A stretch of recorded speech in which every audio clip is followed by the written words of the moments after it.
My mother-in-law gave me an ultimatum: quit your job or divorce my son. I chose divorce without hesitation and immediately blocked all my shared credit cards. In just one night, my mother-in-law was utterly ruined, her carefully constructed world collapsing before her eyes. Welcome to Empowered Living, a woman's journey to freedom. At the peak of my career, I, Emily, suddenly found my mother-in-law and her entire entourage barging into my upscale New York City apartment to deliver an ultimatum. Either I quit my job, stay home and have children, or I divorce her son. What they didn't know was that I had all the evidence of the money they had been secretly siphoning from me for the past 3 years. And right there, in my living room, that very day, I decided to strike back. This isn't just a story about a crumbled marriage. It's about how I turned the tables, leaving my husband's entire family speechless with terror. My name is Emily. I'm 32 years old. In this bustling, glittering New York, I can confidently say that I'm second to none. I have a job many only dream of. I'm the head of strategic operations at a major international corporation. My income consistently reaches a high 6-figure sum annually, with bonuses that often push it into 7 figures. I own my apartment, my car. It seemed my life was a straight path, strewn with roses, until that day, the day a real hurricane descended upon my luxurious apartment, into which I had poured my heart and soul. It was a Thursday evening. I had just finished important online meetings with partners from London. The feeling of success and satisfaction still lingered in the air. I stretched with pleasure and walked to the huge panoramic window, looking at the hurried flow of cars below. I loved that feeling. The feeling of being the mistress of my own life, of freedom and independence. A persistent ring at the doorbell shattered the quiet of my apartment. This impatient and somewhat rude manner of ringing certainly didn't belong to my husband, David. He was always more considerate. A bad premonition crept into my soul. I went to open it, and the scene that greeted me left me stunned. My mother-in-law, Susan Davis, stood in the center, hands on her hips, with a stern expression. Behind her lined up an entire army. David's Aunt Barbara, known throughout the family for her habit of borrowing money and never remembering to repay it, his distant Uncle Frank, who at every meeting did nothing but ask about my salary, and several other distant relatives, whom I had only seen a couple of times at holidays. All of them looked at me with an evaluating and judgmental gaze, as if I were a criminal being led to trial. Susan, Aunt Barbara, Uncle Frank. Why are you all here? And without warning. I tried to remain calm, though a wave of indignation was already rising within me. Susan didn't even dignify me with an answer. She pushed me aside and unceremoniously led the entire procession directly into the apartment. They scattered around the living room. Someone plopped down on my new Italian leather sofa. Someone walked around, curiously examining decorative items, making half-complimentary, half-critical comments. My heart tightened. This was my home, my personal space. And they invaded so brazenly, as if no one lived here. Emily, sit here, we need to talk. Susan patted the armchair opposite her in a commanding tone. I took a deep breath, suppressed my anger, and sat down. I knew today's performance was staged especially for me. Susan, clearing her throat, began her pre-prepared speech. Emily, you've been David's wife, a daughter-in-law in our family for 3 years now. 3 years isn't a short time. You must understand, a woman's lot is such. No matter how successful you are or how much money you earn, the foundation of everything is family, husband, children. Work is all temporary. Here today, gone tomorrow. The most important thing is to be a good homemaker and give our family an heir, a continuation of our lineage. She paused, studying my reaction. I remained silent, hands clasped in my lap, nails digging into my skin. Aunt Barbara immediately chimed in. That's right, niece. Women are valued by their husbands and children. Look, the apartment is big, beautiful, but without children's laughter, it's cold and empty. Uncle Frank nodded. Our David makes at least $100,000 a year. He can certainly support a wife and child. You stay home, cook, take care of the kids, and let him provide. Why should a woman work so hard, only to torment herself? I nearly laughed aloud. David's. Ibai. Ling ling ling. 18 is not a vision. Till finally raisins. In the stocket. 1. Ac. Tocality. In and more. On decked. After 1. One potted. Every 5 to a. Is reminded it. In fall into the terrace of in extens. 1. Ever. Did. In actions. Added binis. And I nonces. And I remended compta stanid. And the resentrace. Intelden. On the brostic too. And descripts. 1.2 the dime. Apies. Accent. 8. Axpaction. It's not 1. Every 7. Aided. A. It's the rated. And in the preceded. Atsevations are. Thanks for watching. It's time decide it is a potite. And less. Visitite day op to say. In de den right, time la day. If you are. This. Under tenter. And the radar. And the wren. Asked. Ust. If you also bid. It's like the settage plays that is founded on the fansa. H-miter. And axis. Adalist. I caster. And in 21. It's lefted. In like this rest. Action of lighted. It's plays now. And ever 7. Axt observendered. It's struck today. And we can destated. It's not resit. And he brate. It's the ponica little daddered. I 7. Asked. And the batted. And quote. The sinsters of the possibles to me. After watching, it's the des comment every says. And the des comment every one. Ass. In the 9. 8. And ruffed. Action brie. Axless. I read a day.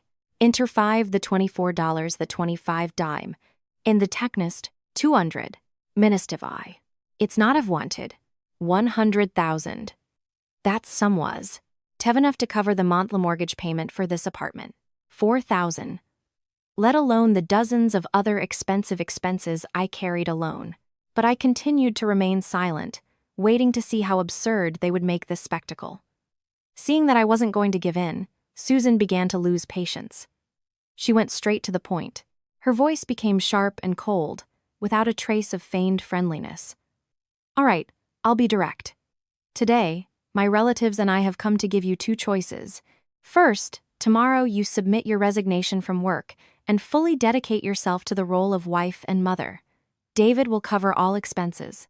She paused, her eyes glinting maliciously. Second, if you cling so tightly to this position of yours, then write up divorce papers. Our family doesn't need a daughter-in-law who only thinks about her career and despises her husband's family. Her words were like a dagger to my heart, not from pain, but from their shamelessness and cruelty. I looked at her triumphant face, at the greedy gazes of the relatives fixed on me, and understood everything. They didn't just want me to quit my job. They wanted to control me, to seize everything I had worked so hard to create. They wanted to turn me into a golden goose, obediently sitting in the gilded cage they had prepared for me. The anger that had long been brewing within me suddenly exploded. But no, I wouldn't scream, wouldn't throw a fit. I would show them how a modern woman, whom they so despised, could fight back. After Susan's ultimatum, a heavy silence hung in the living room. All eyes were fixed on me, anticipating a breakdown, a plea, or at least tears, but they were mistaken. I did nothing. I simply sat in silence, allowing my quietness to become a weapon. My face showed no emotion, cold as ice. The prolonged silence made Susan nervous. She thought victory was already in her pocket, that I was just trying to appear strong. What's there to say? Nothing. I'll give you until evening to think. Either resignation or divorce. Choose. I slowly raised my head and looked her directly in the eyes. Instead of answering, I unhurriedly took my phone from my pocket. My fingers slid easily across the screen, activating video recording mode. The tiny red light of the camera turned on, capturing the entire scene, every face, every word. My unexpected action caught everyone off guard. Susan frowned and snapped. "What kind of tricks are you pulling? Put that phone away immediately." I smiled, but the smile was cold, joyless. "Why, Mom? I just want to capture this memorable moment. After all, today is a great day. The day you and all the relatives, sparing no effort, came to my home to teach a wayward daughter-in-law a lesson. Your golden words need to be recorded, so I can reflect on them later, don't you think?" My voice was soft, but every word was like a needle piercing their arrogance. Susan's face turned crimson. You dare! I didn't let her finish. My gaze left her and swept over the relatives who were restlessly fidgeting on the sofa. I stopped at Aunt Barbara. Aunt Barbara, if I'm not mistaken, 3 months ago you came and borrowed $10,000 from me so your son could replace his car. You said you'd return it in a month, but so far I haven't seen anything. You must be so busy that you simply forgot. Aunt Barbara's face turned scarlet. She mumbled, I didn't give her a chance to justify herself. My gaze shifted to Uncle Frank, who was trying to shrink into a corner. Uncle Frank, last year you were building your cabin and asked to borrow $50,000 from me. You promised that as soon as you sold your land in the countryside, you'd immediately repay it. I heard you sold the land very profitably. Why haven't you said anything to David and me yet? Uncle Frank paled and hastily waved his hands. Yes, I was just about to bring it to you, niece. Just a lot of things going on lately. Silence again filled the room. Their initial triumphant mood had vanished without a trace, replaced by bewilderment and shame. I knew I had hit their weak spot. These people, who loved to preach about morality, were in fact nothing but parasites, living off my kindness and tact. I stood up, straightening to my full height. My voice became firm, without a trace of its former softness. Dear Susan, dear aunt and uncle, allow me to clarify the situation once and for all. This apartment was purchased solely with my money. The deed of ownership is registered in my name, Emily Johnson. This is my personal property, protected by law. The fact that you today forcibly entered my home, pressured and threatened me, already constitutes a crime, unlawful entry. I slightly raised my phone. I have fully recorded this entire conversation. If you do not leave my apartment immediately, I will not hesitate to call the police, and then we will deal not only with your debts, but also with your threats against me. And the law will handle it. What do you think, Susan? Where will your family's reputation be then? My counterattack was so unexpected and powerful that everyone was taken aback. Susan trembled with rage, pointing a finger at me. You ungrateful, brazen girl. Whether I'm brazen or not is for the law to decide, not you, I replied without a trace of doubt. And now, please, everyone out. I need to rest. The whole company exchanged glances. No one dared to utter a word. In the end, Susan, though seething with anger, realized she could do nothing more. She stood up with a displeased look and dragged her relatives, who trudged sullenly toward the exit like a defeated army. Before leaving, she didn't forget to hurl a venomous phrase at my back. Just you wait. We'll see how David deals with you when he gets back. The door slammed shut with a bang, returning silence to the apartment. I stood in the middle of the living room, feeling as if I had just survived a battle. The adrenaline receded, leaving behind deadly fatigue. But deep inside, a fire ignited, a fire of resistance. They started this war, and I, Emily Johnson, would never be the loser. After my husband's army of relatives retreated, I didn't immediately clean up the mess they left. I collapsed onto the sofa. My body was exhausted, but my mind was surprisingly clear. I knew Susan wouldn't leave it at that. She had surely already called David, exaggerating everything to portray me as a monster and a defiant wife in his eyes. And I knew David would return. He would return to discipline his wife as per his mother's command. I wasn't afraid. The anger had subsided, giving way to cold determination. I had no illusions left about the man I once loved and chose as my husband. In 3 years of marriage, I was too tired of the role of wife, daughter-in-law, and, incidentally, an bottomless ATM for his family. Love, if it ever existed, had long since been eroded under the weight of his spinelessness, selfishness, and lies. I calmly walked to my study and turned on my computer. I didn't delete the recorded video. On the contrary, I saved it in a secure cloud folder and sent a copy to my best friend, Sarah, an attorney. I attached a short note to the email. I'm heading for big trouble. Keep this as evidence. Then I began to review the entire history of my bank transactions for the past 3 years. Every expense, every transfer, I meticulously entered into an Excel file. The numbers dancing on the screen seemed to mock my foolishness. The money I spent on gifts for his family. The money I gave his younger brother, Kevin, to pay off gambling debts. The money I gave his mother for every holiday. All of it added up to a colossal sum, enough for a significant down payment on another apartment. And the pinnacle of the lies were the amounts David secretly transferred from my account to his mother's account under the most ridiculous pretexts, which I once blindly believed. About an hour later, a key scratched in the lock. David was back. He entered the apartment, his face contorted with fury.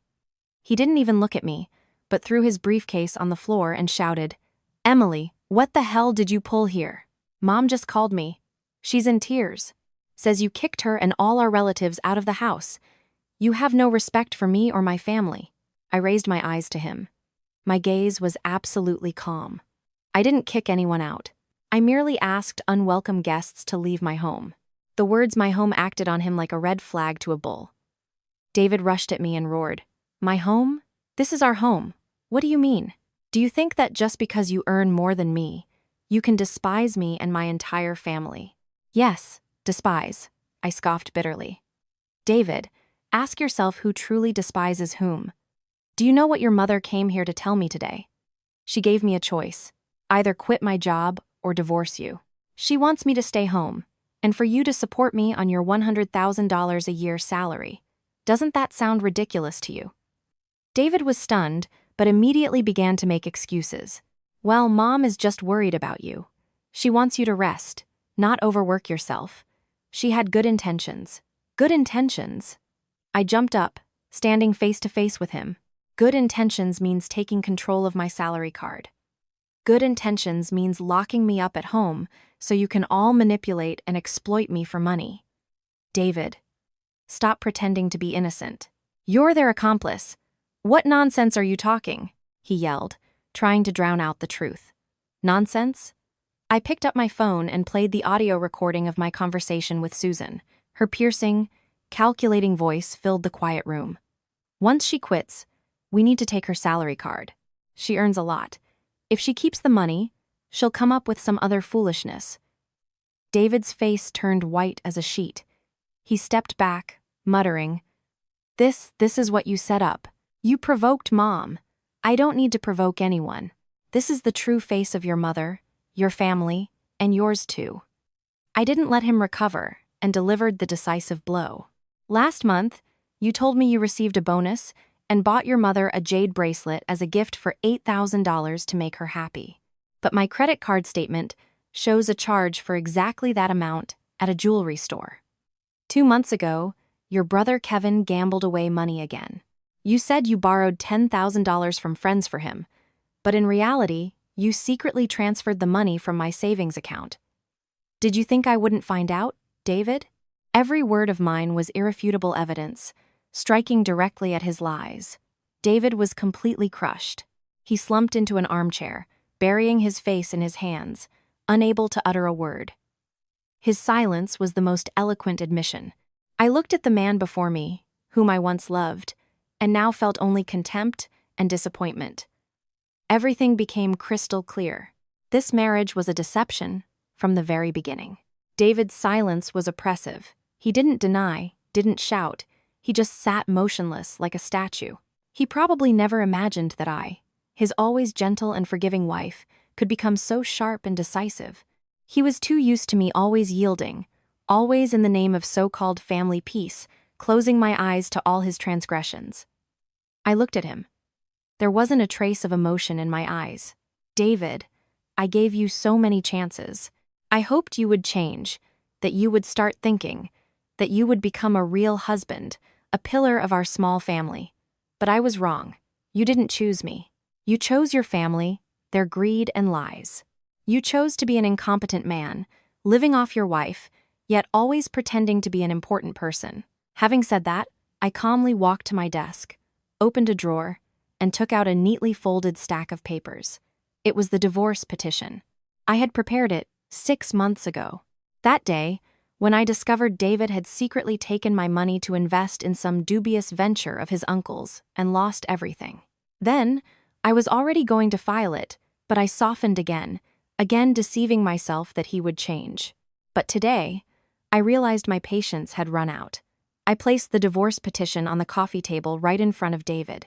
2 words, printed in bold, "Petition for dissolution of marriage," crashed into his stunned consciousness like a hammer blow. "What is this?"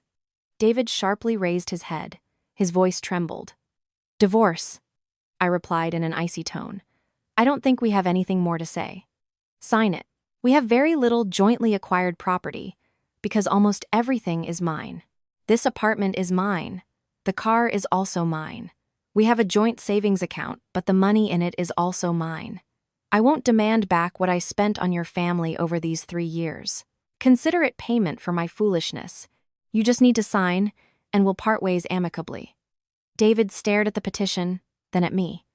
There was horror in his eyes. "Emily, don't do this. I was wrong. I know I was wrong. Give me another chance, please." "A chance?" I gave a wry smile. "How many chances have I already given you, David? Do you remember? You valued them too late." Seeing my determination, David changed tactics and resorted to threats. "Don't think you'll get rid of me so easily. I won't sign. Never. You're my wife, and you bear responsibility for this family." "Responsibility?" I looked him directly in the eyes. "My responsibility doesn't include supporting your entire family. If you don't sign, no big deal. I'll file for divorce unilaterally with all the evidence I have. Audio recordings, bank statements, witness testimonies. What do you think the court will decide? Do you think you'll walk away empty-handed?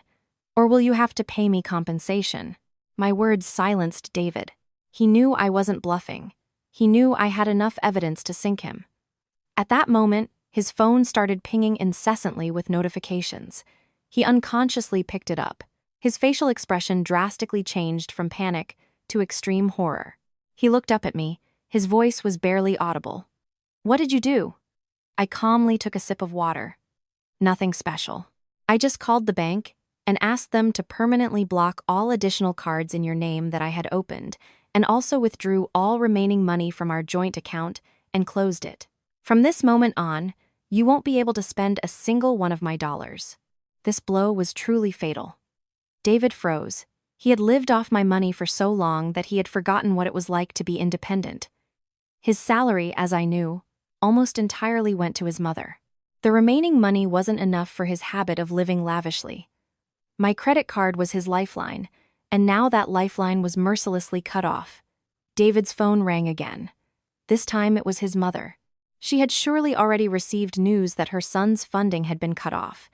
David answered the call with trembling hands. I didn't need to hear to understand what was being screamed on the other end. I just silently watched this chaotic scene, feeling not the slightest emotion. The war had only just begun, and I was ready for anything. David's panic didn't last long. It quickly turned into the anger and despair of a cornered animal. Finishing his conversation with his mother, he jumped up and, like a madman, stormed out the door. I knew they wouldn't give up so easily. I changed into comfortable clothes and brewed myself a cup of chamomile tea to maintain complete composure. I would need it to deal with the upcoming theatrics.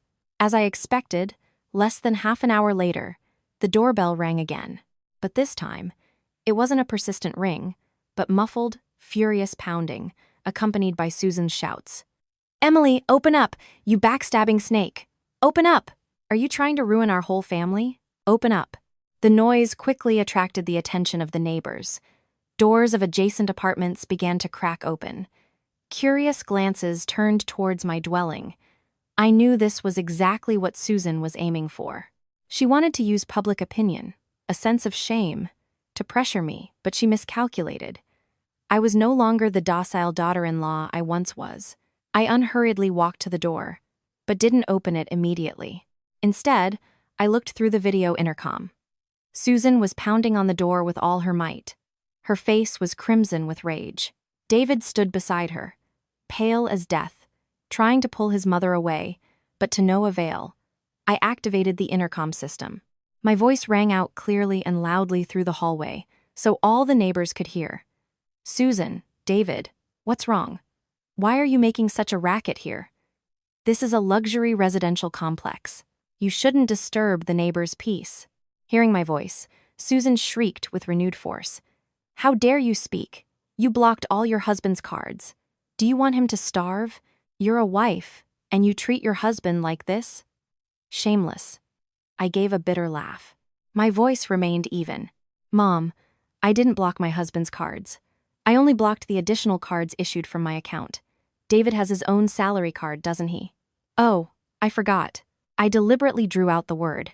You take David's salary every month to pay off Kevin's gambling debts, so he doesn't have any money for expenses anyway. Am I right? My words were like a splash of cold water poured over both of them. Susan was speechless, not expecting me to dare to air our dirty laundry in public. David was so ashamed, he looked ready to sink through the floor. Whispers emanated from the neighboring apartments. Wow, such a prominent man, and he turns out to be living off his wife. No wonder his mother is so scandalous. Came to demand money from her daughter-in-law.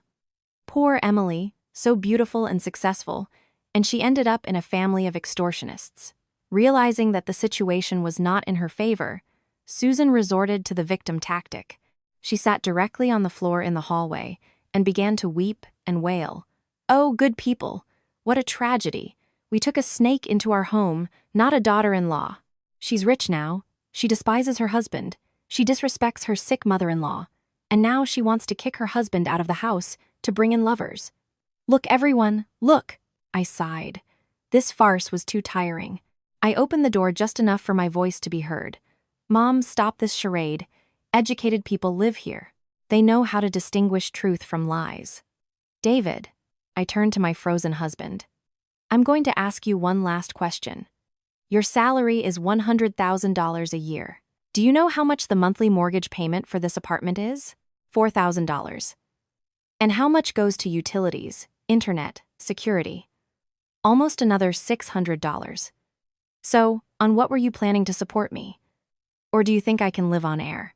I clearly articulated each figure, and each figure was like an invisible slap to David. For the past 3 years, who bore all these expenses? Who bought you everything from designer clothes to expensive watches so you could impress your friends? You whenever wondered where you would live and what you would do if it weren't for me? David lowered his head, unable to utter a word. Susan, seeing her son losing, cried out even louder. But this time, I didn't give her a chance. I'm saying this one last time. This is my home. If you two don't leave immediately, I'll call security. If security can't handle it, I'll call the police on charges of unlawful entry and disturbing the peace. And then, I'm afraid, nothing will be left of your family's reputation. Having said that, I slammed the door shut with a bang, no longer paying attention to their reaction. I heard David trying to lift his mother, heard her mumbling and curses, but after a futile struggle, everything quieted down. The show was over. I knew they would return, but I was ready for the next battles. After the clumsy spectacle staged by David and his mother, I realized I couldn't just play defense. I needed to go on the offensive, and that required the most thorough preparation.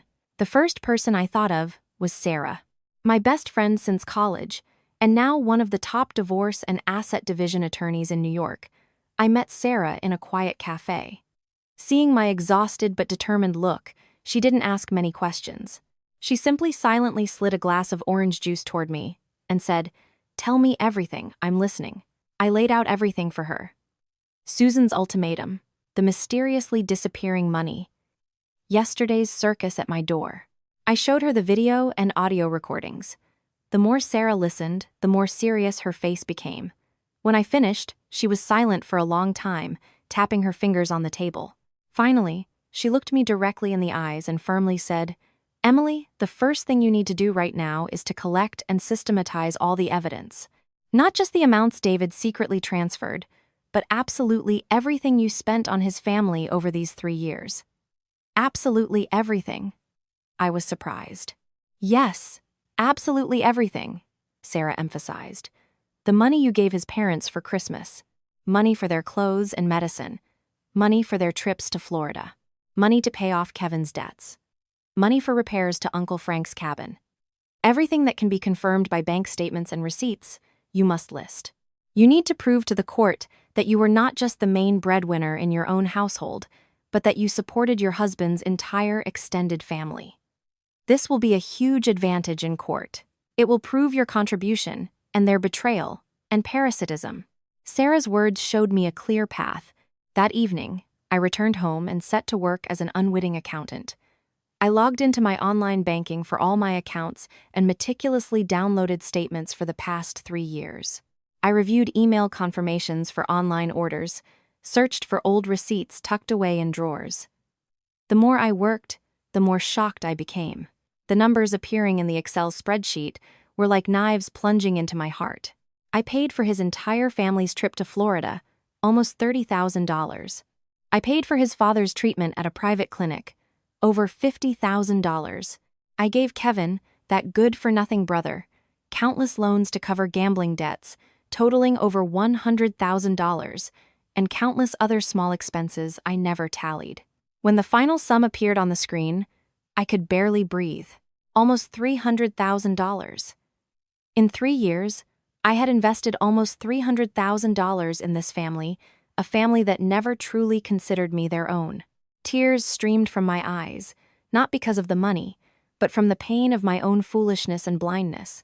I had sacrificed so much, only to receive contempt and a brazen attempt to rob me in return. At that moment, my phone rang. Susan's number. I took a deep breath, wiped away my tears, pressed the answer button, and didn't forget to turn on the call recording. On the other end, Susan's voice was sickeningly sweet, completely unlike her usual aggressive manner. "Hello, Emily, sweetie, it's Mom." "Yes, I'm listening, Mom," I replied coldly. "Emily, what happened the other day?" I spoke too hastily. "Please don't be mad at me, okay? I'm just worried about you and David," she began her familiar song. "David is a bit of a simpleton. You're his wife. Be wiser. Forgive him this time." I remained silent, waiting to see what trick she would pull this time. The thing is, I'm having some small financial difficulties right now. David gave me his salary to pay off Kevin's debts, and this month the creditors are really pressuring us. I'm short a few thousand. Could you lend me a little? And then I'll tell David to pay you back everything. Please, sweetie." I almost laughed. Her plan was too obvious. Pretend to repent to beg for money, but she didn't know that she had just provided me with irrefutable evidence. I smiled, maintaining a calm tone. "Is that so?" And here I thought David's salary was for his personal expenses. Turns out you take it all to pay Kevin's debts. Poor David, working so hard, and no money for pocket change. Am I right? Susan fell silent on the other end, apparently realizing she had let something slip. She hastily tried to correct herself. No, I didn't mean that, but I didn't give her a chance.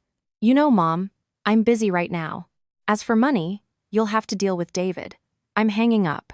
I ended the call, feeling a strange relief. A detailed statement for $300,000. An audio recording where Susan admits to taking her son's entire salary. The evidence was in my hands. Now, it was up to the law. In the following days, I completely focused on work and preparing for the legal battle. I worked like a machine, with astounding efficiency. Perhaps, freed from the burden called my husband's family, my mind became clearer and sharper. My bosses and colleagues noticed my change. They didn't ask unnecessary questions, but always supported me with understanding glances and silent gestures. The HR manager even specifically called me to her office and said that if I needed time off to deal with personal matters, the company would always be accommodating. Their kindness warmed me and gave me strength. I thought David and his mother would continue to create scandals, but, to my surprise, everything was unusually quiet. Perhaps, after the public humiliation in front of the neighbors, they realized that the tactic of blackmail and scandals no longer worked on me. Or perhaps they were secretly preparing a new plan. But I was wrong. This silence was just the calm before the storm.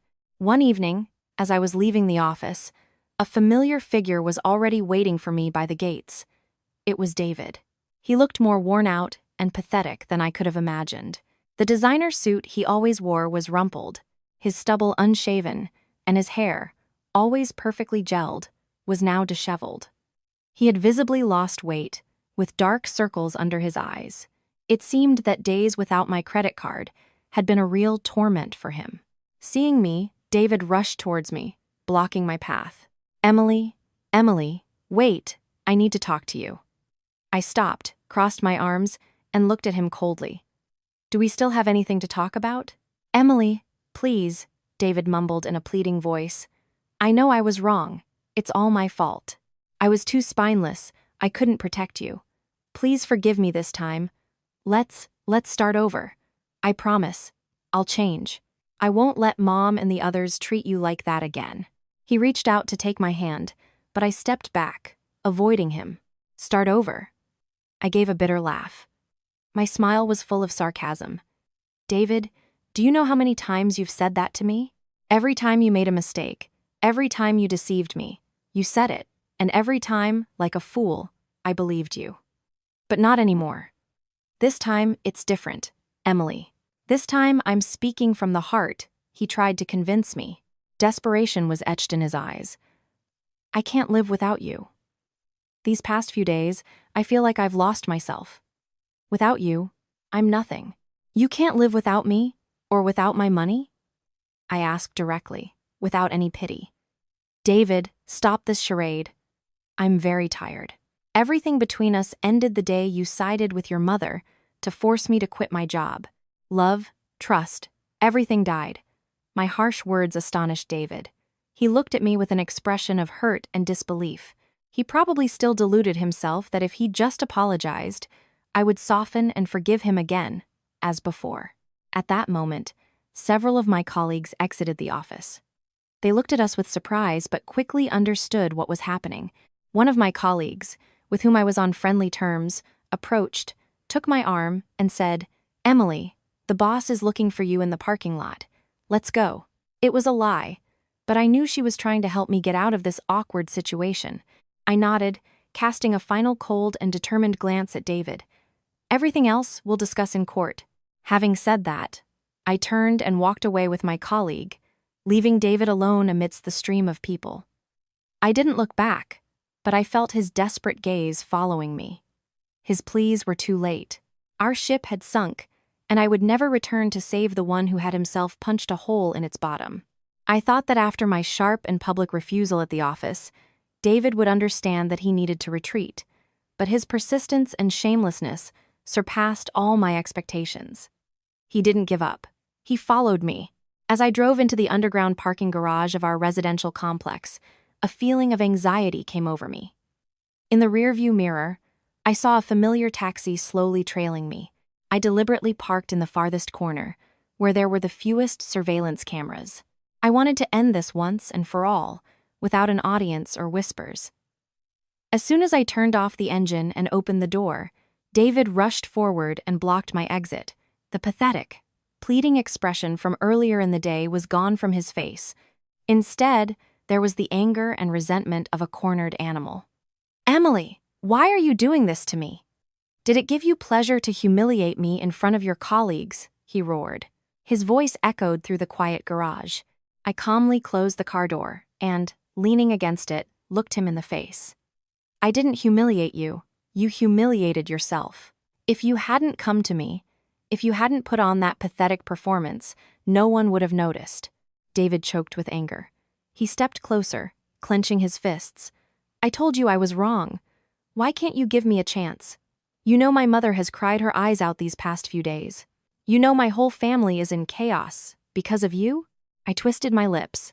And did you ever think about my feelings when your mother and all her relatives barged into my home to insult and force me to quit my job? Did you think about my feelings when you secretly took my money to support your family? Don't talk to me about responsibility anymore, David. You have no right to. I did all this only for the good of the family, David still tried to argue. The good of the family, I laughed. The laughter was cold and bitter, or for the good of your incompetence and laziness. You say you love me, but what have you ever done for me, besides draining my money and creating one problem after another? Realizing that arguments weren't working, David resorted to brazenness. Be that as it may, you're still my wife, and your property is my property too. You have no right to kick me out like this. At this point, I realized there was nothing left to say. Words had lost their meaning. Only irrefutable evidence could silence him. I opened my purse and pulled out a thick stack of papers that Sarah, my lawyer, had helped me prepare. These were all the statements for suspicious transactions from my and our joint accounts over the past 3 years. I silently threw the stack in his face. The white sheets scattered and littered the cold concrete floor of the garage. David was stunned. He bent down and picked up one sheet. The expression on his face changed instantly. Last March, you transferred $10,000 to your mother, saying it was for kitchen repairs, but in reality, it was for your brother to pay off his sports betting debts. Last July, you transferred $15,000 to your uncle's account, saying it was a joint investment, but in reality, it was for your uncle to buy land in his own name. Last December, you withdrew $5,000 in cash, saying it was for work-related expenses, but in reality, it was to buy gifts for your aunt's family. I clearly articulated each amount. Each word of mine was like a hammer blow to the remnants of his self-esteem. He trembled, the sheets falling from his hands. And that's not all, David. In total, over 3 years, you secretly transferred almost $150,000 from me. Did you think I knew nothing? Did you think I was a fool, so easily duped? I walked close to him and whispered in his ear words that sent a chill down his spine.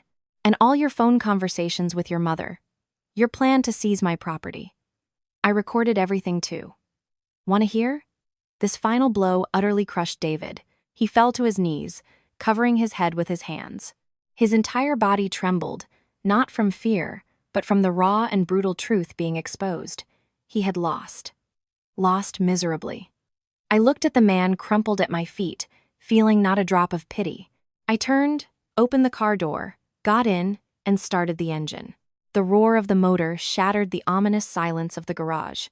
I drove away, leaving David alone with a pile of evidence of his guilt, with a truth he could never deny again.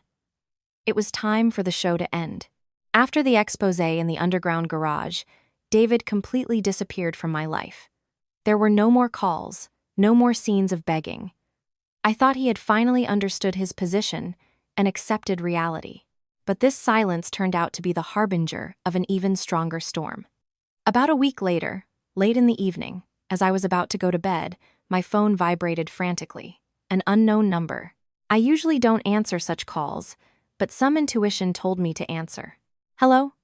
On the other end, the voice was hoarse and weak, interrupted by heavy breathing and sobs. It took me a moment to realize it was David. What happened? I asked, devoid of emotion. Emily, save her, save Mom. David sobbed, casting aside all masculine dignity. There's a restructuring at my company, staff cutbacks. I'm on the layoff list. They said I've had an unstable mental state lately. My productivity has dropped. I remained silent. Sooner or later, this was bound to happen.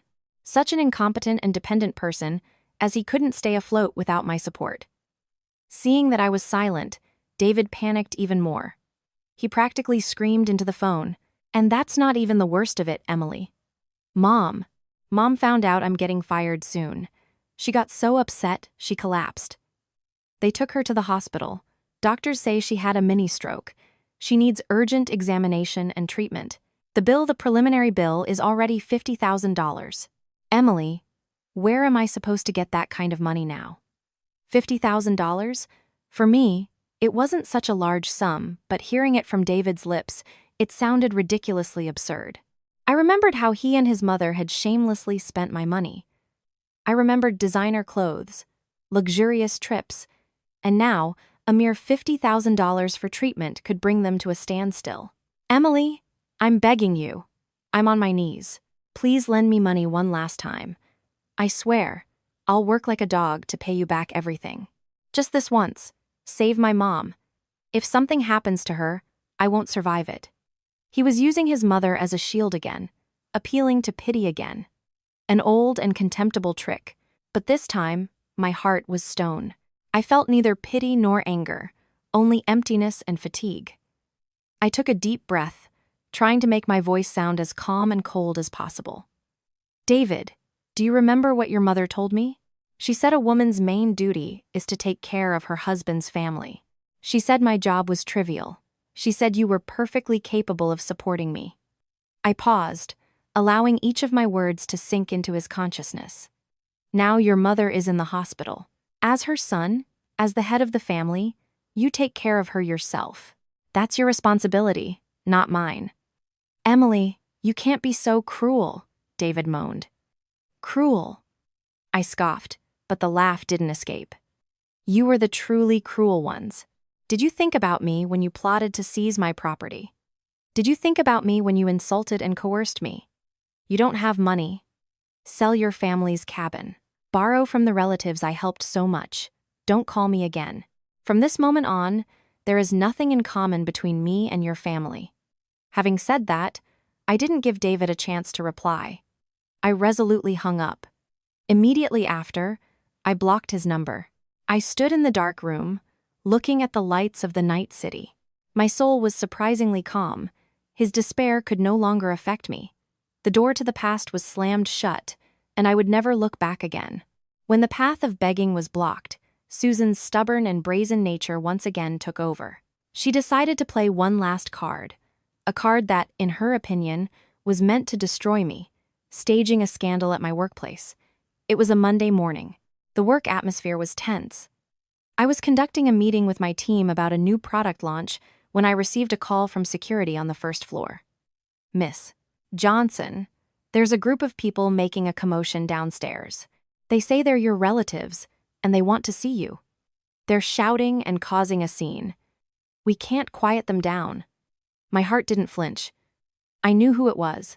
All right, hold them there. Tell them I'll be right down. I calmly told my team, please continue. I have a small personal matter to attend to. I'll be back in 15 minutes. I didn't go empty-handed. I stopped by my desk, grabbed my phone and a small Bluetooth speaker I usually used for music. I knew a big performance awaited me, and I needed the right props. As soon as I exited the elevator, a chaotic scene unfolded before my eyes. Susan was sitting on the floor in the center of the lobby, her hair disheveled. She was pounding her hands on the shiny marble floor and loudly wailing, "Good people, look! My ungrateful daughter-in-law got rich and despises her husband, abandoned her sick mother-in-law. Look at the true face of your department head." Next to her, the familiar Aunt Barbara and Uncle Frank bustled about, eagerly chiming in and recounting the suffering of their family and my cruelty. Several other distant relatives stood around, forming a human wall and hindering the security guards. Many company employees and clients stopped to watch. The whispers grew louder. Seeing me, Susan seemed to find new strength. She pointed a finger at me and screamed even louder. There she is. There she is, the backstabbing snake. How dare you show your face here? Your mother-in-law is in a hospital bed because of you. Your husband lost everything because of you. Are you satisfied? Happy? I didn't flinch.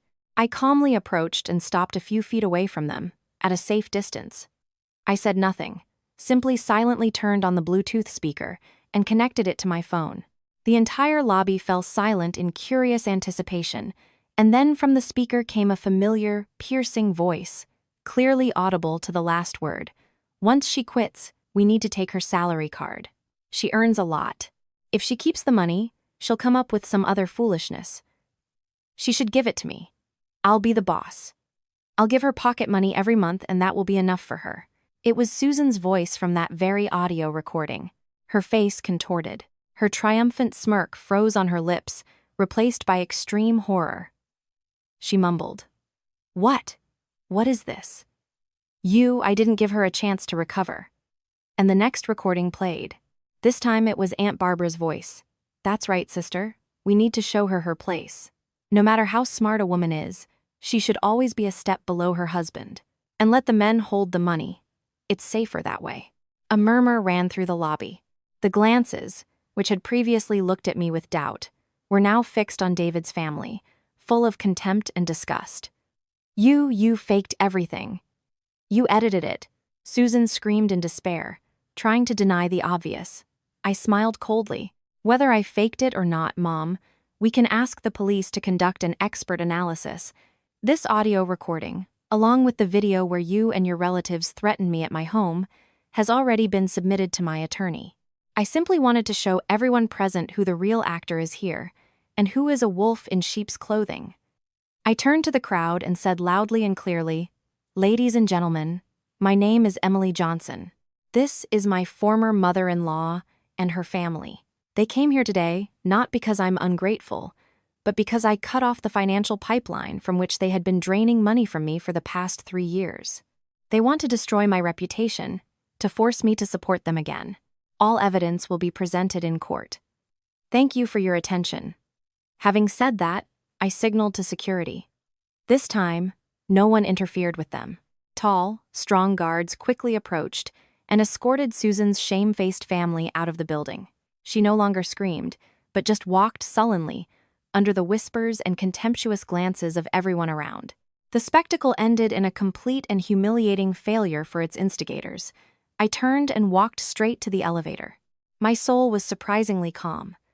I knew that from this moment on, they would never dare to bother me again. After the failed demonstration at my office, David's family completely quieted down. Likely, the public humiliation was too strong a blow, finally breaking their insolence. A few days later, I received a summons from the district court. David and I were invited for a pre-trial mediation procedure regarding the divorce. Finally, that day arrived. I came to court with Sarah. Contrary to my expectations of a strict and cold place, the mediation room was small and simple. David had arrived earlier and sat alone in a corner. He looked even more pathetic than at our last meeting. His face was drawn, his gaze empty, his clothes disheveled. He was no longer the well-groomed and self-assured man I once knew. Collapse was etched on every feature of his face.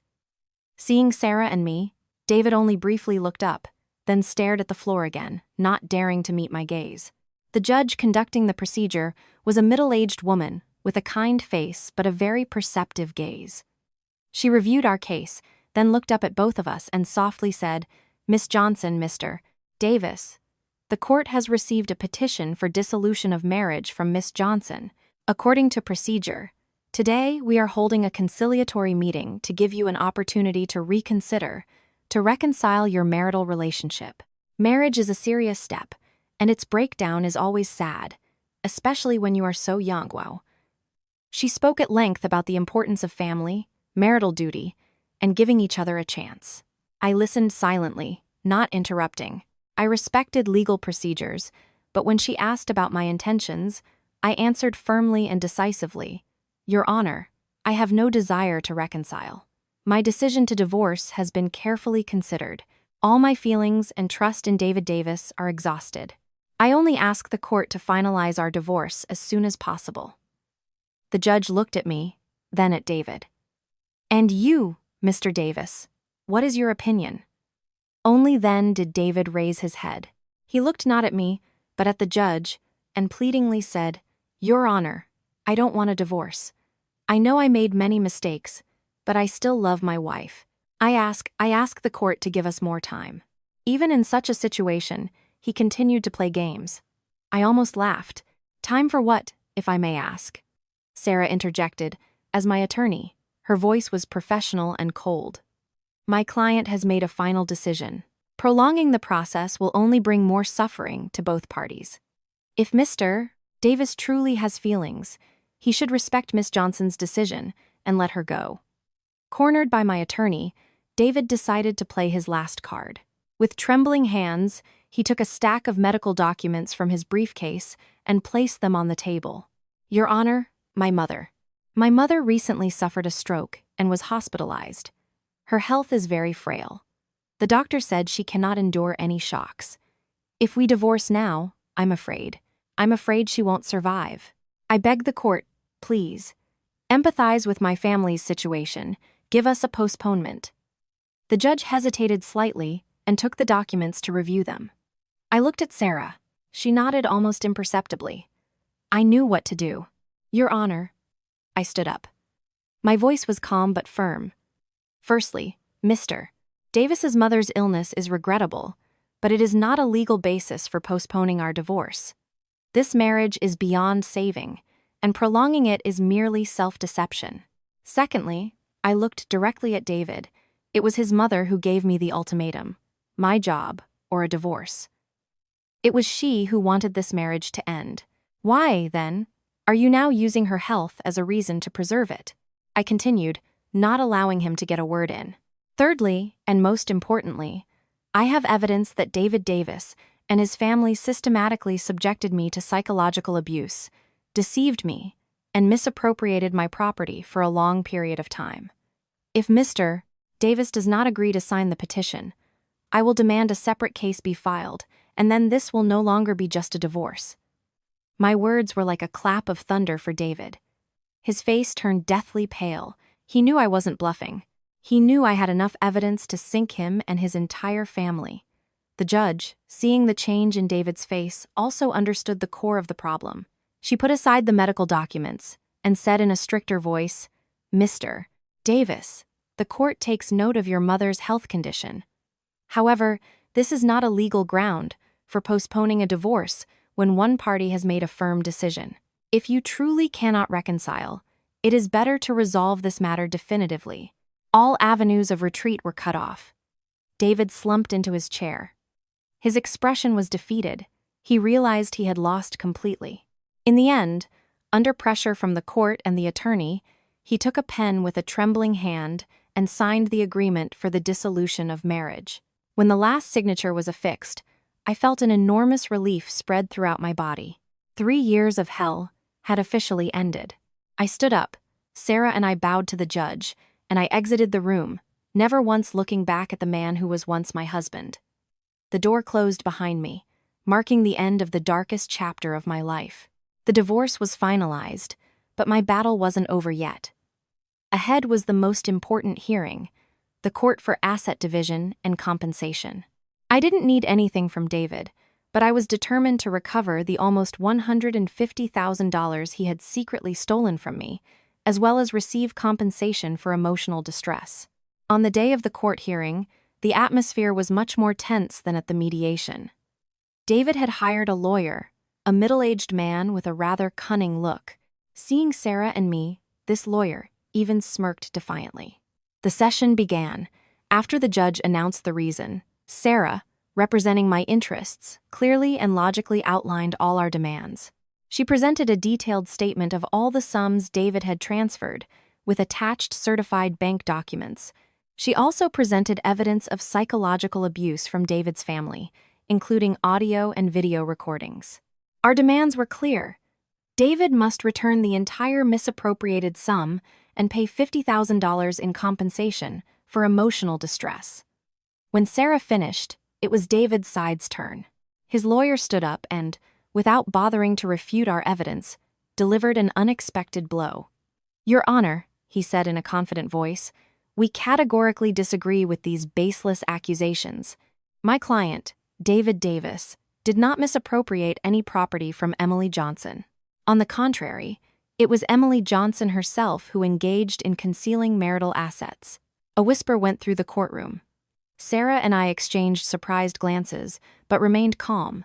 I knew they wouldn't sit idly by, but I didn't expect such a brazen lie. The lawyer continued, holding up a folder of documents. "We have evidence that just 1 week before filing for divorce, Emily Johnson transferred a large sum of $50,000 to the account of a certain Sarah Miller. And Your Honor, this person is none other than the esteemed attorney sitting before you, representing Miss Johnson." He pointed at Sarah with a triumphant look. All eyes in the courtroom turned to my friend. David also looked up, a faint ray of hope in his eyes. This is a clear attempt at collusion to conceal assets before divorce, to avoid their lawful division. "We ask the court to take this fact into account and dismiss all the plaintiff's claims," the lawyer concluded self-importantly.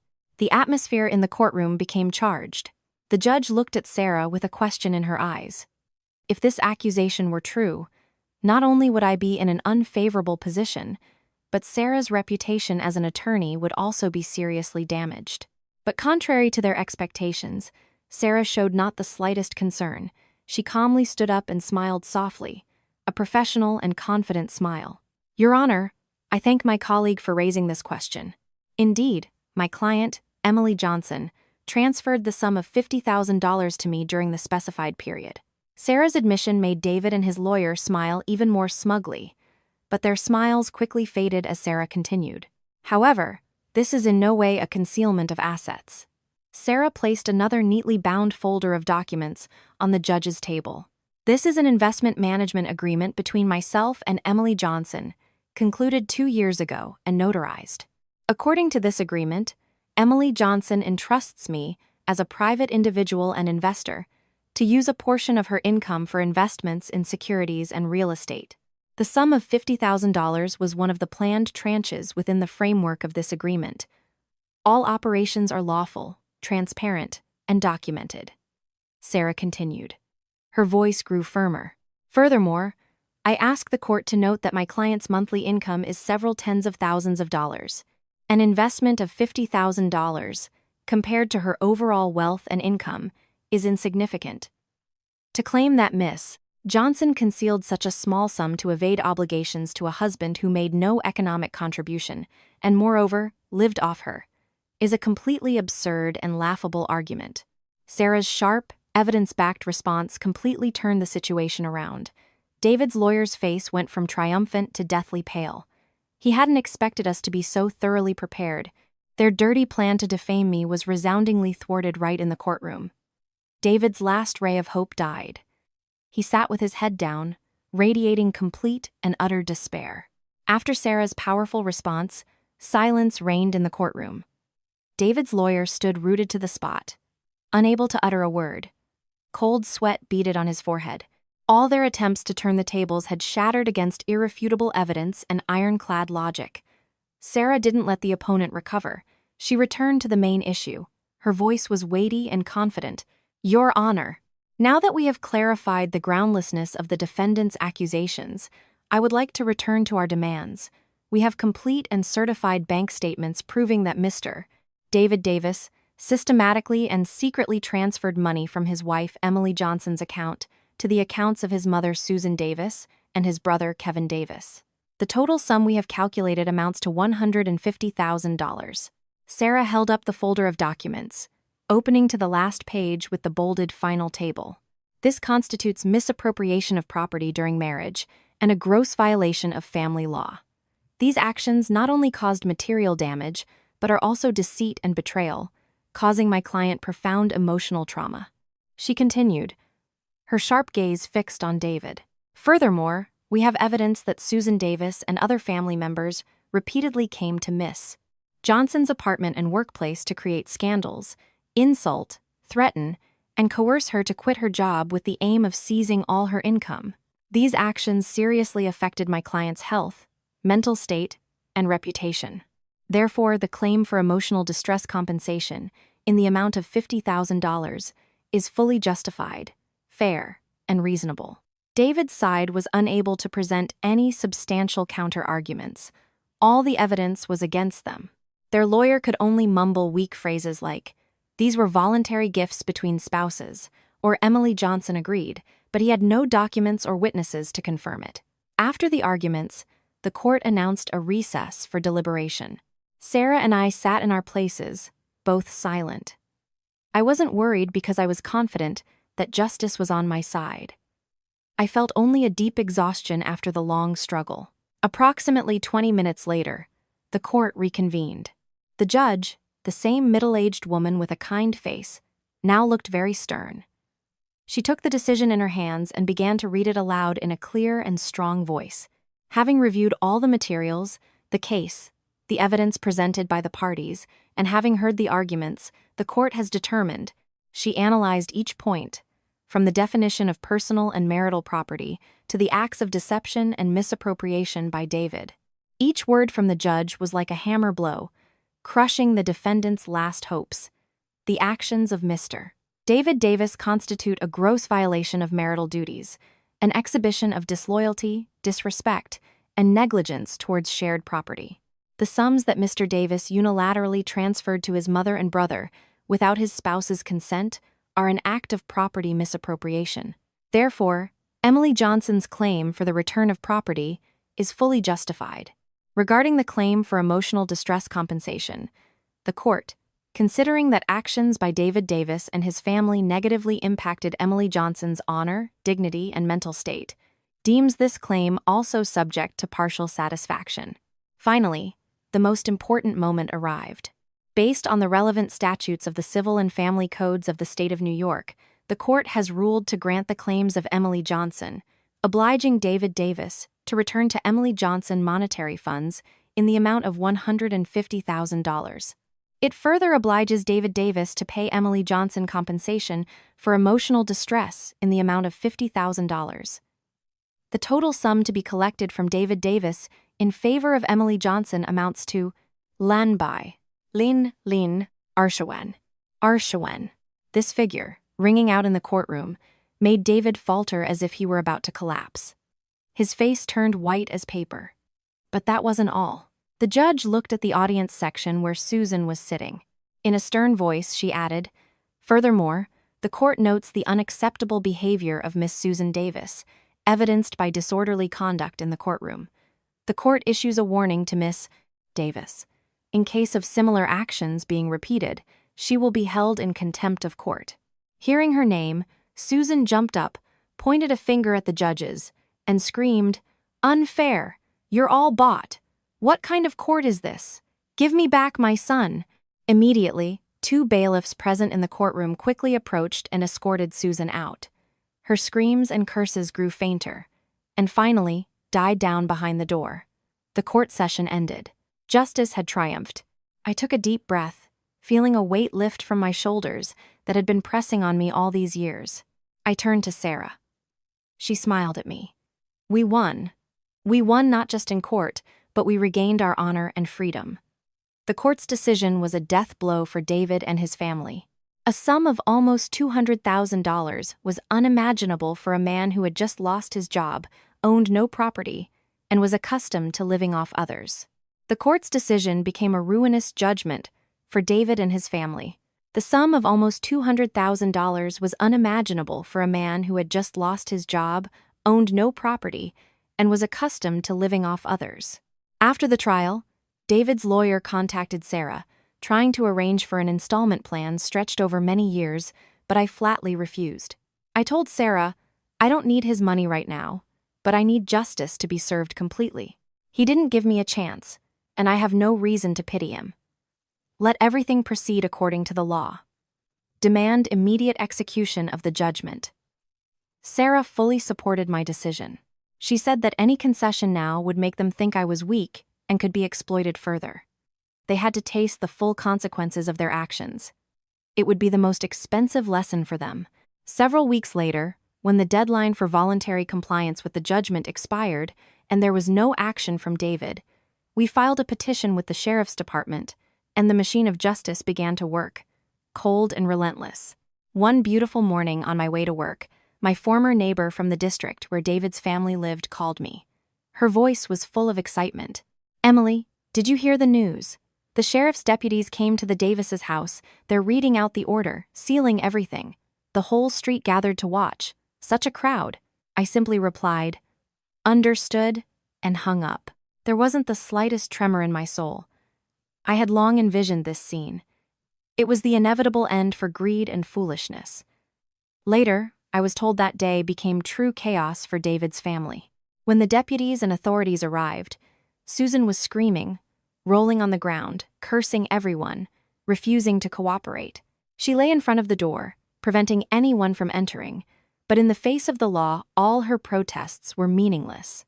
The order for compulsory enforcement was read, and their house, the only property registered to David's parents, was sealed for preparation for inventory and auction. All the furniture in the house was itemized, things I had once bought, from a huge plasma TV and a luxurious sofa to small household items. Everything was included in the list of property to be sold to cover my debt. David's entire family was forced to leave the house that same day, allowed to take only the most essential personal belongings. In one morning, they became homeless. The collapse of David's family became the main topic of discussion throughout the neighborhood. No one sympathized with them. People merely gloated, saying it was a just retribution for a family that lived off their daughter-in-law. While their lives spiraled downwards, my career reached new heights. Having dealt with all the problems, I completely focused on my work. My energy and creativity, so long suppressed, were unleashed. I proposed and successfully led a vital strategic project that brought enormous profits to the company.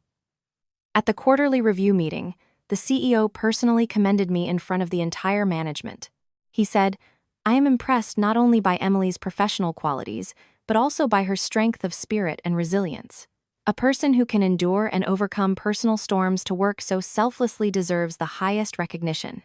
And then he announced my promotion to Vice President of Strategic Development. The entire room erupted in applause. I stood on stage, accepting flowers. My heart was overflowing with pride and happiness. I had proven that a woman's worth lies not in whether she pleases her husband's family, but in her own abilities and dignity. I lost a talk. I found myself a stronger, more successful, and brighter version than ever before. I thought this was where the story would end. David's family home was sold at auction, but the proceeds, after deducting all expenses, were only enough to cover a little over half the debt.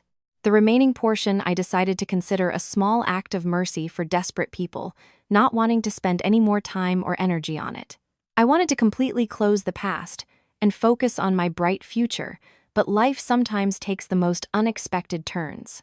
One evening, as I was having dinner with my parents in my new apartment, my phone rang, an unfamiliar city number.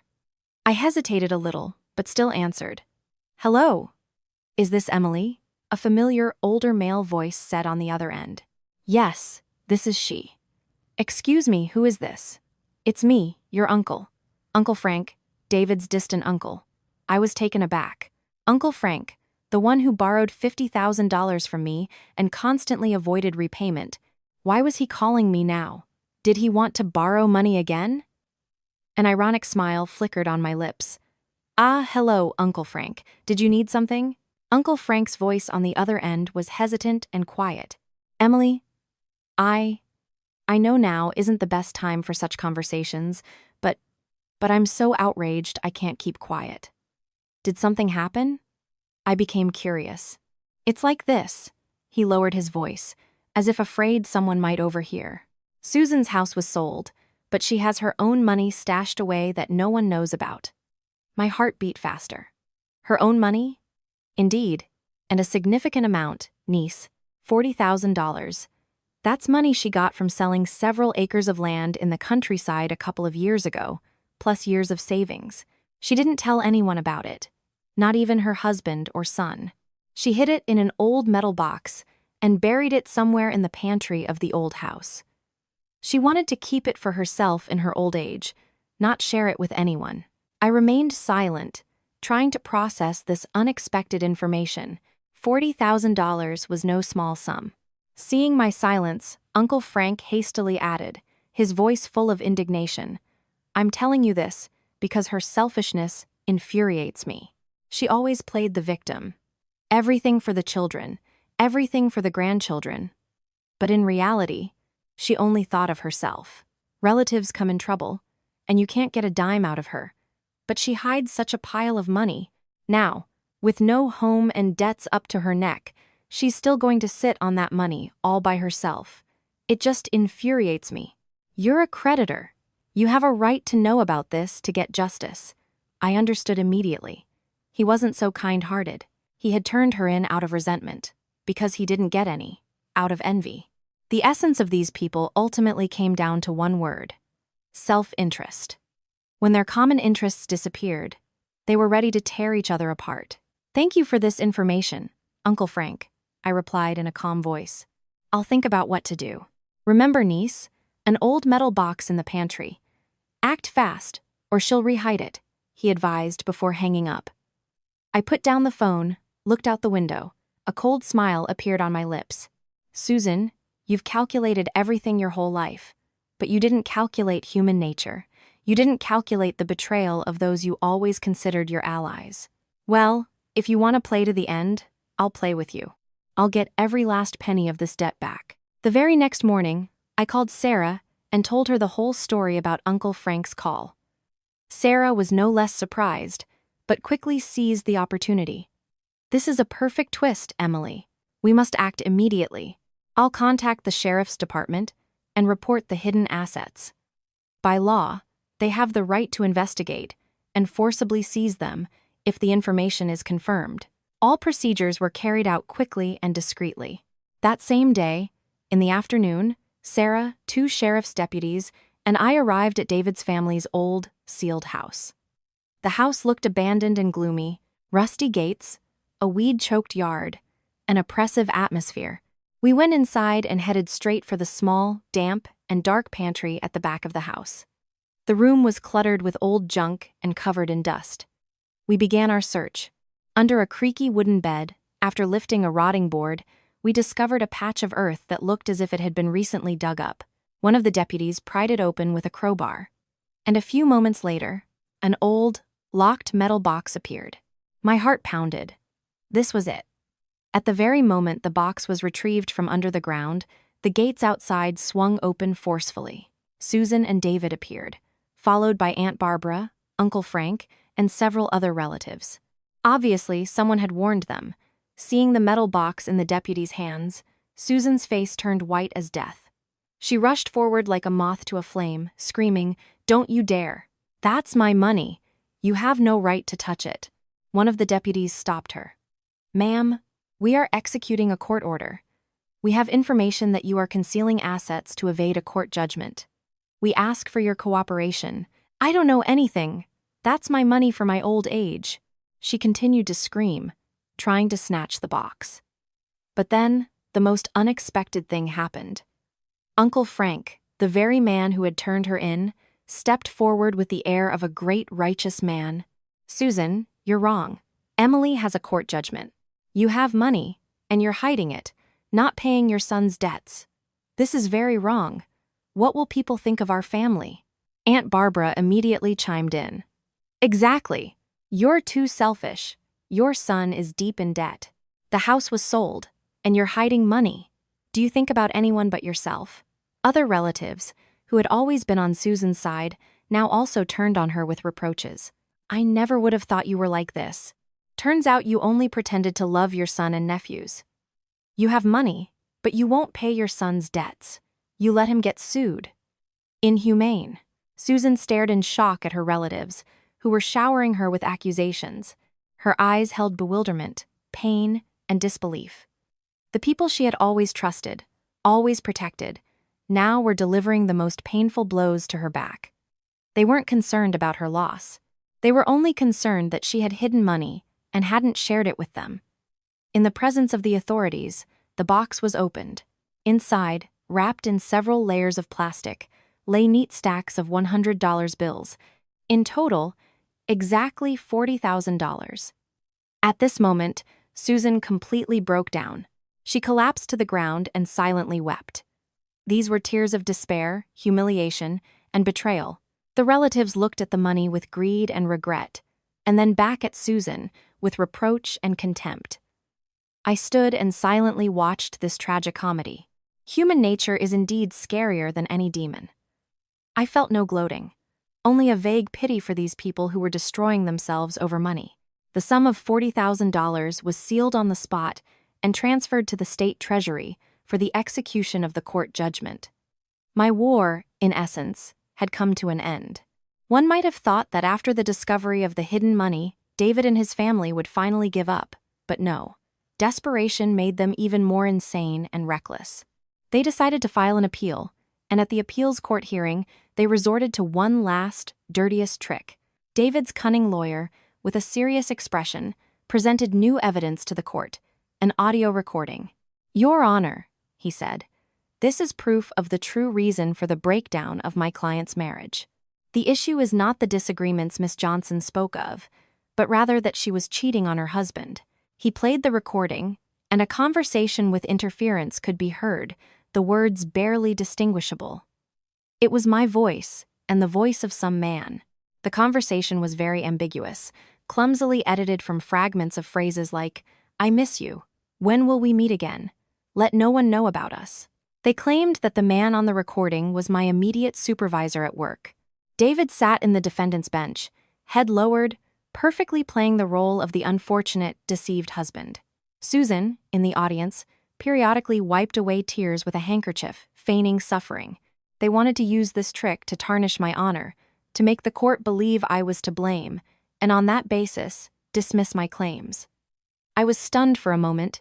I couldn't believe they were capable of such baseness, accusing me of infidelity, and even dragging my boss into it. Anger surged through me. but Sarah gently placed a hand on mine. Her gaze said, "Calm down." When the recording ended, Sarah calmly stood up, showing not the slightest agitation. "Your Honor, we contend that this is fabricated evidence, maliciously edited with the intent to defame and insult my client's honor." David's lawyer smirked. "Do you have proof that it's fake, or are those just empty words?" "Of course, we do," Sarah firmly replied. She turned to the court. "We request to call a witness, Mr. Paul Anderson, head of strategic operations and Miss Johnson's direct supervisor." David's side was a little perplexed by this unexpected demand. After a few minutes, my boss, Mr. Anderson, a distinguished and elegant middle-aged man, entered the courtroom. Sarah began her questioning. "Mr. Anderson, do you recognize the voice of the man on the recording that was just played?" Mr. Anderson shook his head. "No, Miss Attorney, that is definitely not my voice." Sarah continued. "During the period when, according to the defendant's assertion, my client had an inappropriate relationship with you specifically, the last 3 months before the divorce, what was your relationship with Miss Johnson?" Mr. Anderson answered clearly and precisely. "Emily is my subordinate, an exceptionally talented employee. During that period, we worked together on a very important project for the company. We often had to discuss work matters, including outside of regular hours. All our conversations concerned work exclusively, and other members of the project team were often present during them. There were no personal relations between us." Sarah nodded and delivered the decisive blow. "Your Honor, we contacted an independent forensic laboratory for an analysis of the audio recording provided by the defendant. And here is the result." She placed a report with a red seal on the table. The expert analysis showed that this recording was subjected to editing. It was pieced together from many different conversations. The male voice on the recording does not match Mr. Anderson's voice. Furthermore, several phrases from Miss Johnson, as determined, were taken from her conversations with delivery drivers and call center operators. This is an obvious and irrefutable fact of evidence falsification. The evidence was too convincing. David's lawyer was speechless. David and Susan turned white as death. Their dirty plan had been exposed with disgrace. The presiding judge struck the gavel with force. His voice was full of anger. Presenting knowingly false evidence to the court is an obstruction of justice and a demonstration of disrespect for the law. The court will consider holding those responsible in strict accountability. The court concluded with a final and perfectly clear decision. The appeals court completely rejected David's appeal, upholding the decision of the lower court. He was obliged to pay the entire debt and compensation. Furthermore, David was fined for falsifying evidence, and Susan, for persistent disorderly conduct and contempt of court, was sentenced to administrative detention for 7 days as a preventive measure. When the sheriff's deputies escorted Susan away, she was completely broken. She no longer screamed, but simply walked silently, with an empty, lifeless gaze. The reckoning for lies and stubbornness had finally arrived. The final court decision marked the end of all David's family's efforts, but only the beginning of a series of their tragedies and complete downfall. Retribution sometimes doesn't come immediately, but when it does, it's unavoidable. David, with an enormous debt and a new fine, was absolutely insolvent. After repeated summonses from the sheriff's department, which he ignored, he was eventually charged with criminal contempt for willful evasion of a court order. One day, Sarah informed me that David had been arrested. His fate was sealed, a prison sentence. The man, once so proud and self-satisfied, now looked at the world from behind bars. And Kevin, David's good-for-nothing younger brother, deprived of financial support from his brother and mother, once again plunged into debt. Out of desperation, he resorted to theft and was caught red-handed. Given his previous brushes with the law, Kevin received several years in prison. The two brothers eventually reunited, but in a prison cell. Perhaps the greatest tragedy befell Susan. After 7 days of administrative detention, she was released, but her spirit was completely broken. Both sons in prison, no home, money confiscated. She was left with nothing, without a roof over her head. They said she moved to a rural area, sold the last plot of ancestral land to somehow survive. But even there, she was cheated by fraudsters, promised lucrative investments, and lost every last penny. One night, she fell and broke her leg. Without money for proper treatment, without relatives who could care for her, she was confined to bed, living on the charity of neighbors. Illness, pain, and belated remorse quickly undermined her health. One day, news reached me that Susan had died alone and in destitution. When they found her body was already cold. The funeral was quiet. Only a few neighbors and distant relatives came for appearances. Those she had protected and cared for her entire life were not there. I listened to these tidings without joy or sorrow, only emptiness and reflection on the laws of life. You reap what you sow. They themselves wrote the tragic ending to their lives. Their story, for me, was truly over. 6 months after all the storms had subsided, my life entered a completely new, bright, and hopeful phase. My career was soaring. As vice president, I had even more opportunities to prove myself. I closed major contracts, proposed bold strategies, helping the company expand its market share. My income was no longer just measured in hundreds of thousands a month. Generous bonuses were added to it. I proved my worth not with words, but with concrete results. But my greatest happiness was the opportunity to provide my parents with a better life. With my savings, I bought a spacious, luxurious apartment in downtown New York, not far from my work. From the flower-filled balcony, there was a view of a lush park. I moved my parents from their small town to live with me. Looking at their happy and contented smiles, seeing how comfortable they were in their new home, how their daughter cared for every little detail, I felt that all my efforts had not been in vain. My life now revolved around work, family, and close friends. Every weekend, I took my parents to nice restaurants, to the movies, or we simply walked together in the park. I also started dedicating more time to myself. Spa days, yoga, books, travel. I reveled in the freedom, independence, and feeling of complete control over my life. One day, as Sarah and I were sitting in a cafe, she casually mentioned, "Emily, I heard David got out of prison. They say he was released early for good behavior." I calmly took a sip of coffee. "Is that so?" "Yes," Sarah continued with some awkwardness. "They say he's selling vegetables at a market now. He looks very old and worn out, his hair almost completely gray. No one would recognize the dapper man he once was." I remained silent. The image of David with gray hair, selling vegetables at a noisy, dirty market, flickered in my mind, but it evoked no emotion in me. Neither gloating nor pity. He and his family's story had become part of a distant, faded past. I smiled at Sarah. "Oh, well, let them be. It's their life. Why should we think about it? Listen, how about we fly to Miami this weekend? I'll book the tickets and a 5-star hotel."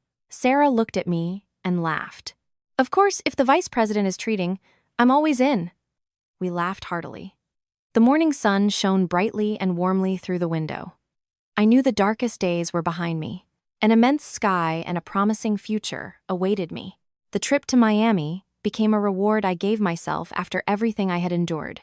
I lay on a lounge chair by the panoramic pool at a luxurious resort hotel, closing my eyes and enjoying the fresh sea breeze and the sound of the waves. The sky was clear, the sea glittered silver. Everything was so peaceful and perfect. I immersed myself in this beautiful scene when the phone on the table vibrated, an unfamiliar number again. A vague premonition flickered, but I decided to answer. I wanted to meet this head-on, to put the final, definitive period. "Hello?" A moment of silence hung on the other end, then a hoarse, tired voice spoke. "Emily, it's me." "David?" I didn't answer, just listened in silence. I know I have no right to call you." David's voice trembled with shame and uncertainty. I just wanted to ask, how are you? Are you doing well?" "I'm doing well. Very well," I replied briefly and coldly. Well, thank God," David stammered. "Emily, I know I don't deserve forgiveness. I caused you so much pain, but I truly have no other choice. I got out of prison with no job, no home, no family. I want to start a new life.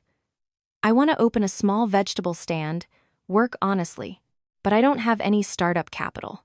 Could you lend me a little? Even just $1,000. I swear I'll work and pay you back everything. Just this once. One last request, and again, for money. I sighed softly, feeling the utter absurdity of the situation. To the very end, he hadn't changed. Still the same weak man, only capable of asking. But this time, I felt neither anger nor contempt, only pity. Pity for a man who had destroyed his own life. I spoke, and for the first time in a long time, there was no harshness or coldness in my voice, only calm and unwavering resolve. No, just one short, clear word. Silence reigned on the other end. David probably hadn't expected such a direct and categorical refusal. Without waiting for his response, I hung up and immediately blocked that number. Forever. The final goodbye. Without long words, without explanations. It was over. Truly over. I put down the phone and raised my head to the horizon, where the sea merged with the sky. A light and serene smile appeared on my lips. The last burden had been cast off. From this moment on, I was absolutely free. Free to love, to live, to soar high towards the new horizons that awaited me. You have just listened to the story of Emily's journey, who stood up to defend herself.